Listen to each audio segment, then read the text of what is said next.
we present Fella by John Levinson, read by Jim Newbury. It was our last evening in Spain. Tomorrow morning the taxi would come early to the apartment block and we would zoom along the motorway to the airport at Malaga. Within 3 hours we'd be landing in drizzly Newcastle, the pilot gleefully telling us the low Tyneside temperature. But for now, however brief the time, we were still on holiday. The sky was a cloudless blue and the heat of the day was taken away by a refreshing breeze wafting in from the Mediterranean. I glanced at me brother Mike and wondered how he would cope once this relaxing interlude ended. Kathy had died 7 months ago and he was returning to the sale of their Gateshead house as he downsized to a new apartment near the Sage.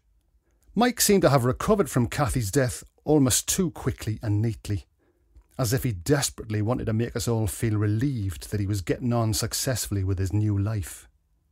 We sauntered along the palm-lined promenade, listening to the babble of accents. A few arm-in-arm girlfriends gave us appreciative looks and dipped their eyes in mock coyness. The flirtation was wasted, as Mike was such a fresh widower and, as usual, I was definitely more interested in the passing guys. Once again, we had decided to eat at La Cucina, a busy little restaurant near the harbour. We were a little early, so we sauntered past the craft moored in the marina. When we weren't estimating prices, we were pondering how anybody with a legal job could afford such beautiful little ships. Funny how many pot-bellied ugly old guys have such lovely female company, I mused. Well, apart from money, what else could possibly attract them? Laughed Mike. They're obviously their daughters, I smiled. As we moved past the sleek hulls, I realised we had a companion. The dog was that kind of feral creature which hangs around seedy back streets. It had an almost hyena look, with its dirty, matted, brindled coat, long back legs, and a mouth full of large yellowing teeth. It looked at us, frankly, as if it had selected us to be its next victim. I've never been easy with strange dogs, ever since a vicious little Jack Russell took a bite out of my calf when I was a 6-year-old holidaying at sea houses, so I was keen to move away from the mutt.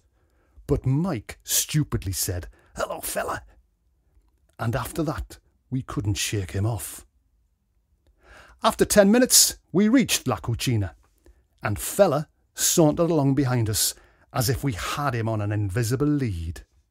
By now, even Mike was tired with Fella's attention, and as we went onto the open veranda of the restaurant, he shouted, "Go on, get out of it!"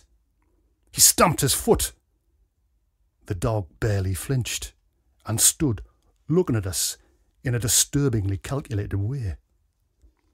Somehow, I felt that Fella was in charge of the proceedings, not Mike and me. "Did we book a table, Chris?" Mike asked me. "We did, when we were here on Wednesday," I reminded him, just as Ricardo, the most handsome waiter in the place, arrived to attend to us. He ushered us to a table for two, with a crisp white cloth, gleaming cutlery and sparkling wine glasses. Darkness was going to fall soon and quickly, so Ricardo lit the red candles before handing us the menu. As he turned to walk away, the waiter almost lost his balance as he tripped over Fella, who had squatted down by the next table. "Get out of here!" he shouted, with as much success as Mike earlier. The dog fixed him with a self-confident and self-possessed gaze, and then stared at the pair of us.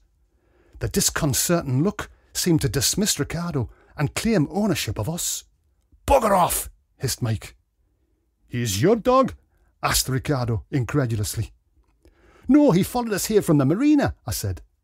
"You should not bring him," Ricardo stated authoritatively. "We didn't bring him," said Mike testily. "He just followed us in here." By now, other customers were observing the situation with a mixture of interest and pleasure that the dog hadn't adopted them.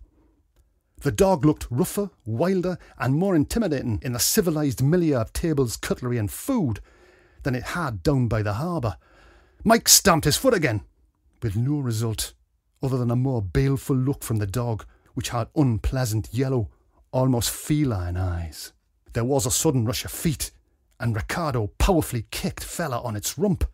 The animal yelped, collided with a table.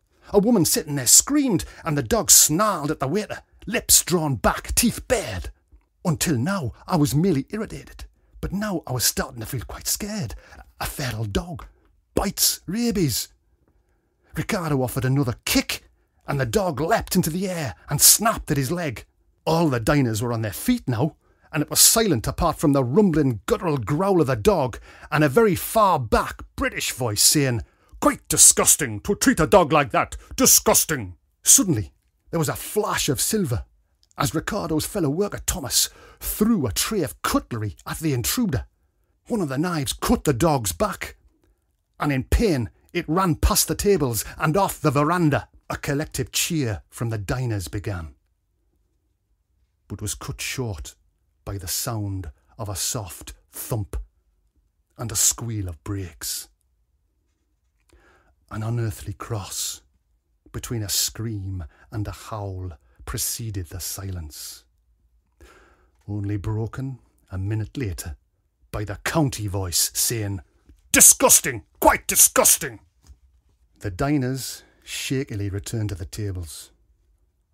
Mike could see that Thomas had dragged a bloody mess of fur to the roadside and thrown an old cloth over it.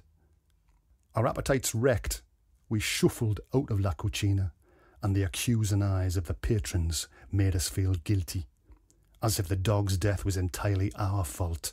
It was dark by the time Mike and I got back to the hotel for desultory packing and a fitful night's sleep before that early taxi to Malaga. The flight north was bumpy, seatbelts on all the way. Mike and I shared a taxi to Central Station, then he boarded a metro to Gateshead, and I took one home for Tynemouth. I slept badly for the second night running, thinking that tomorrow they'd all joke at work. "You look rough, you could do with a holiday." I staggered to the bathroom, then stumbled over the bedroom to open the curtains. I knew the grey North Sea would look nothing like the sparkling azure Mediterranean. I opened the curtains, focus on the sea. Motionless on the pavement, a hyena-like dog stands and gives a yellow-toothed grin at me.